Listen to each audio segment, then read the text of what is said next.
Bismillahirrahmanirrahim. Assalamualaikum warahmatullahi wabarakatuh. Kita kembali membahas materi pengantar ilmu ekonomi. Pada kali ini, bab yang akan kita kupas adalah perbankan. Sejarah perbankan yang terjadi. Perlu kita ketahui terlebih dahulu istilah bank. Bank merupakan sebuah istilah yang berasal dari bahasa Italia, yaitu banque et au banca, yang berarti bangku. Bank sebagai lembaga penukaran uang sudah terjadi sejak zaman Babilonia atau 2000 sebelum Masehi, di mana ketika itu dikenal istilah Temple of Babylonia. Bank sebagai tempat penitipan uang.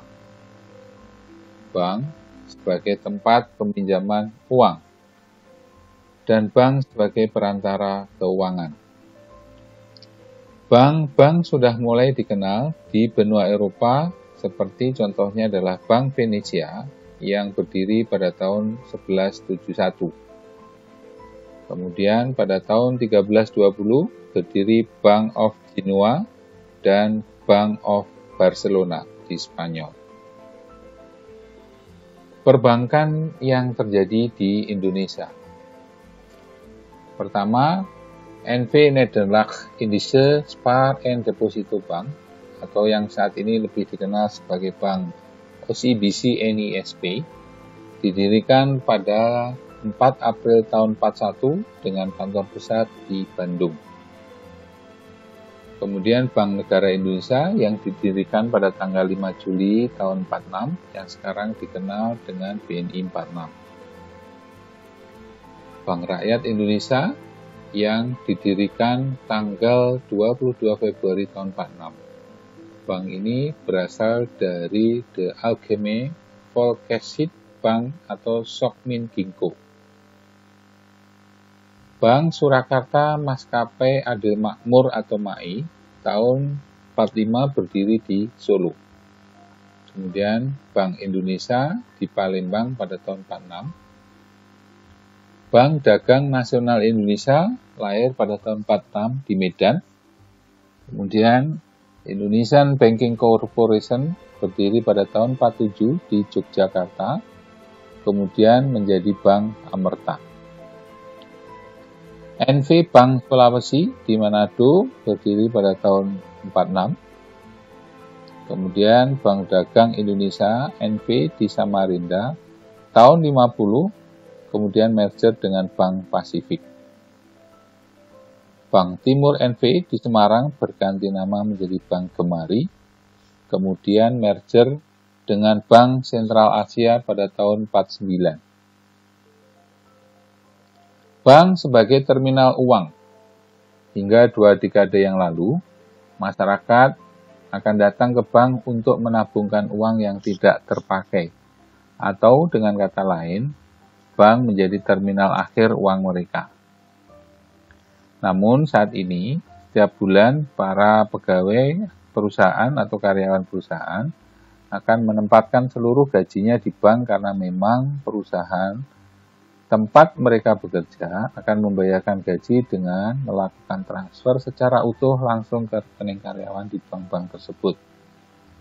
Dengan kata lain, kini bank menjadi terminal awal uang mereka. Arti dan fungsi bank. Bank adalah lembaga keuangan yang kegiatan utamanya menghimpun dana dari masyarakat dan menyalurkannya kembali ke masyarakat, serta memberikan jasa-jasa lain perbankan. Sebagai perantara keuangan, maupun sebagai penyedia jasa keuangan, bank adalah suatu perusahaan yang memiliki motif mencari keuntungan dalam menjalankan usahanya. Menurut Undang-Undang Perbankan Nomor 10 Tahun 98, bank adalah badan usaha yang menghimpun dana dari masyarakat dalam bentuk simpanan dan menyalurkannya kepada masyarakat dalam bentuk kredit dan atau bentuk lainnya dalam rangka meningkatkan taraf hidup rakyat yang banyak. Kita masuk kepada jenis-jenis bank. Menurut Undang-Undang Nomor 7 Tahun 92 dan Undang-Undang Nomor 10 Tahun 98, jenis bank dapat dibedakan dari 1. Bank umum, 2. Bank perkreditan rakyat atau BPR. Bank umum atau commercial bank adalah suatu bentuk bank yang menerima simpanan dan memberikan pinjaman konsumsi komersial dan perumahan, serta menyediakan jasa-jasa lain perbankan. Sedangkan Bank Perkreditan Rakyat atau BPR, Rural Bank, tidak memberikan layanan giro. Apabila ditinjau dari segi jenis bank, maka dapat dibedakan seperti Bank Indonesia yang saat ini menjadi bank sentral. Kedua, bank umum, bank perkreditan, bank syariah, bank dagang, bank pembangunan, bank tabungan, bank pasar, bank desa, lumbung desa, bank pegawai. Dan yang terakhir adalah bank pensiunan. Kemudian, apabila ditinjau dari segi kepemilikannya, maka bank dapat dibedakan menjadi bank milik pemerintah, di mana akte pendirian serta modal dimiliki oleh pemerintah, sehingga keuntungan yang diperoleh dari kegiatan perbankan seutuhnya milik pemerintah. Contoh bank pemerintah ini adalah BNI, BRI, Bank Mandiri, Bank BTN. 2. Bank milik pemerintah daerah atau BPD, tingkat 1 dan 2 di masing-masing provinsi. Contohnya adalah BPD DKI, BPD Sumatera, BPD Jawa Barat, BPD Bali, dan lain sebagainya. 2. Bank milik swasta nasional, di mana akte pendirian modal dimiliki swasta sehingga keuntungan sepenuhnya dimiliki oleh swasta tersebut. Contoh perbankan ini adalah BCA, Bumi Putra, Bukopin, Bank Lipo, Bank Danamon, dan lain sebagainya. Ketiga, bank milik asing. Cabang dari bank yang ada di luar negeri, baik swasta, asing maupun pemerintah asing suatu negara. Contohnya adalah Bank Citibank, Standard Chartered Bank, Hong Kong Bank, Maybank, dan lain sebagainya. Ditinjau dari segi kepemilikannya. 4. Bank milik campuran, di mana kepemilikan sahamnya dimiliki oleh pihak asing dan pihak swasta nasional. Saham mayoritasnya dipegang oleh WNI.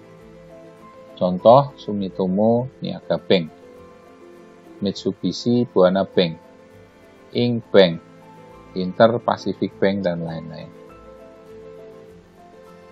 Apabila ditinjau dari segi status, maka dapat dibedakan 1. Bank devisa, di mana bank yang telah dapat melaksanakan transaksi ke luar negeri secara keseluruhan. Kedua adalah bank non-devisa, di mana bank yang melakukan transaksi hanya dilakukan masih dalam batas dalam wilayah suatu negara saja. Demikian pembahasan pada bagian perbankan yang akan kita lanjutkan pada bagian berikutnya.